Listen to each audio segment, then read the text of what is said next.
Hello friends, welcome to my YouTube channel that is my world. So आज मैं आपके लिए पैरासाइट की लाइफ साइकिल लेके आई हूँ जिसका नाम है एनसाइक्लोस्टोमा ड्यूडेंडे। इसका कॉमनली नेम हुकवर्म है, हुकवर्म के नाम से कॉमनली जानते हैं। सो अब मैं इसकी सिर्फ लाइफ साइकिल ही इस वीडियो में बताऊंगी। अगर आपको फुल वीडियो चाहिए थ्योरी के साथ तो आप मुझे कमेंट सेक्शन में बता सकते हैं, मैं उसको भी अगर प्रोवाइड करा दूँगी। लाइफ साइकिल देखते हैं हुकवर्म्स की, तो चलिए स्टार्ट करते हैं।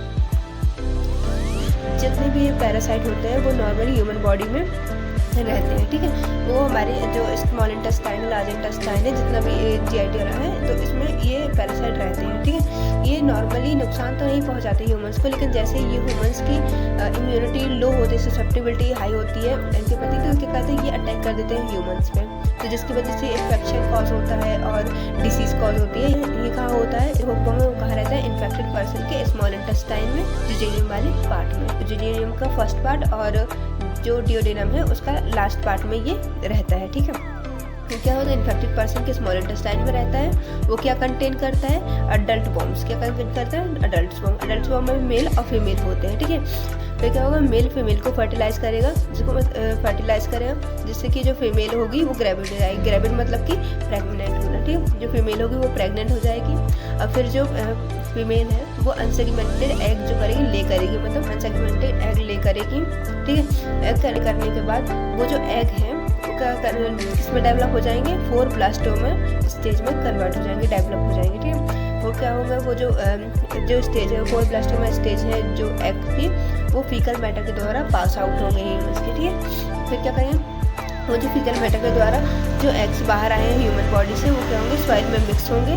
फिर 48 घंटे के बाद, मतलब कि 2 दिन, ठीक है। 2 दिनों के बाद वो जो अंडे हैं वो फूट जाएंगे, ठीक है। फूटने के बाद उनमें से क्या रेमनीफॉर्म लार्वा निकलेगा, जो कि नॉन इन्फेक्शन होता है, ठीक है। इसमें अगर कोई ह्यूमंस के अंदर भी चला जाता है तो इससे ह्यूमंस को कोई दिक्कत नहीं होगी, कोई प्रॉब्लम नहीं होती। तो क्या होगा, जो रेमनीफॉर्म लार्वा होता है वो नॉन इन्फेक्शन होता है, ठीक है। फिर जो लेप्टिफॉर्म लार्वा होता है वो जो फिर वो किस में कन्वर्ट होता है, फ्लैरिफॉर्म लार्वा में कन्वर्ट हो जाता है, ठीक है। फ्लैरिफॉर्म लार्वा में डेवलप हो जाता है। ये जो फ्लैरिफॉर्म लार्वा होता है ये इन्फेक्टेड होता है। अगर ये किसी ह्यूमन के अंदर चला गया तो उस ह्यूमन को इन्फेक्शन कॉज कर सकता है, ठीक है। फिर जो फ्लैरिफॉर्म लार्वा होगा उसमें जो सीट होती है, जो उनके अंदर ऊपर जो कास्ट होती है, जो सीट होती है पत्ती, वो उनको तोड़ देते हैं, मतलब ब्रेक डाउन करते हैं, ठीक है। अब हम ये देखते हैं कि ये ह्यूमन बॉडी में कैसे एंटर करेंगे।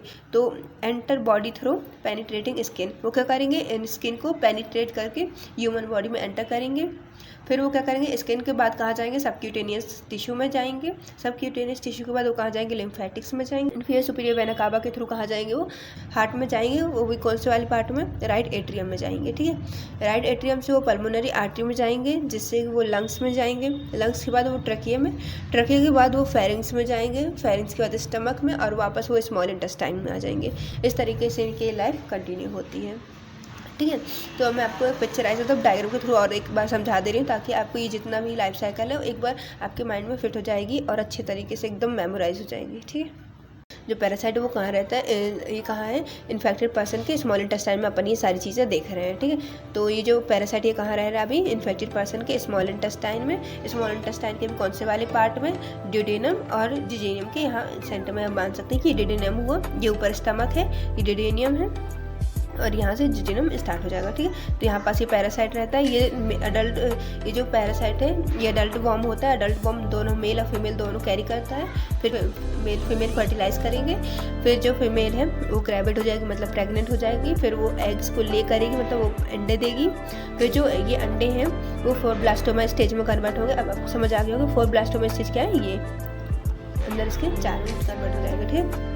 तो 4 ब्लास्टोमा स्टेज के बाद क्या होगा, ये जो फीकल मैटर होगा ह्यूमंस का, जो स्टूल पास आउट करेगा, उसके साथ ही ये जो अंडे हैं, ये जो 4 ब्लास्टोमा स्टेज है, ये भी बाहर आ जाएगा, ठीक है। बाहर आने के बाद ये सॉइल में हमने बताया था कि किसी कोई ह्यूमन है वो खेत में स्टूल पास आउट करने गया, तो उस स्टूल के साथ साथ वो क्या करेगा, एग भी कंटेन करेगा, ठीक है। तो फिर उस सॉइल में गया, सॉइल के साथ ये जो एग है वो मिक्स हो गया, ठीक है। फिर 48 घंटे के बाद, मतलब 2 दिनों के बाद क्या करेगा, ये जो अंडा है वो फूट जाएगा, ये अंडा अपना फूट गया, ठीक है। अंडा फूट जाएगा तो उससे क्या निकलेगा, रेप्टिफॉर्म लार्वा निकलेगा। ये जो रेप्टिफॉर्म लार्वा होता है वो नॉन इन्फेक्शियस होता है। तो उसके बाद ये जो रेप्टिफॉर्म लार्वा है कुछ टाइम बाद ये फ्लैरिफॉर्म लार्वा में कन्वर्ट हो जाएगी। जो फ्लैरिफॉर्म लार्वा होता है ये इन्फेक्शियस होता है ह्यूमन्स के लिए। अगर ये किसी ह्यूमन के कॉन्टैक्ट में आते हैं तो उसको इन्फेक्शन क्रिएट कर सकते हैं, ठीक है।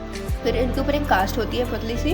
कुछ टाइम बाद ये जो फ्लैरिफॉर्म लार्वा उनको भी ब्रेक डाउन मतलब ये तोड़ देते हैं, ठीक है। फिर ये बाहर आ जाते हैं। फिर जो फ्लैरिफॉर्म लार्वा ये हम ये देख रहे हैं कि अब ये ह्यूमन्स के अंदर कैसे एंटर करते हैं, ठीक है। करेंगे, स्किन को पेनिट्रेट करेंगे।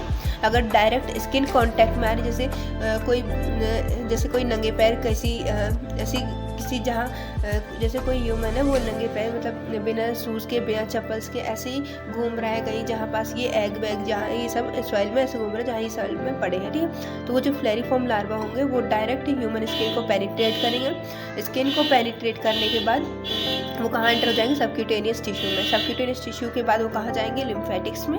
लिम्फेटिक्स के बाद वो वेना कावा के थ्रू कहाँ जाएंगे, राइट एट्रियम ऑफ हार्ट में जाएंगे, ठीक। राइट एट्रियम ऑफ हार्ट के बाद पल्मोनरी आर्टरी के थ्रू कहाँ जाएंगे, वो लंग्स में जाएंगे। लंग्स के बाद कहाँ जाएंगे, वो ट्रकिया में जाएंगे। ट्रकिया से वो फेरिंग्स में जाएंगे। फेरिंग्स के बाद वो कहाँ, इसोफेगस में, फिर स्टमक में, और वापस वो कहाँ जाएंगे, स्मॉल इंटेस्टाइन में। सो ये रही हमारी आज की कहानी जो कि थी लाइफ साइकिल ऑफ हुकबॉम के ऊपर। सो उम्मीद करती हूँ आपको ये वीडियो पसंद आया होगा। मैंने अपना बेस्ट देने का ट्राई किया है। अगर कोई भी क्वेश्चन होता है, कोई भी क्वेरी होती है तो आप मुझे कमेंट सेक्शन में बता सकते हैं, मैं उसको ज़रूर फुलफ़िल करूँगी। और अगर आपको थ्योरी भी इसकी चाहिए होगी तो आप मेरे को थ्योरी बता सकते हैं, मैं वो भी अगली वीडियो में प्रोवाइड करा दूँगी। So thank you so much.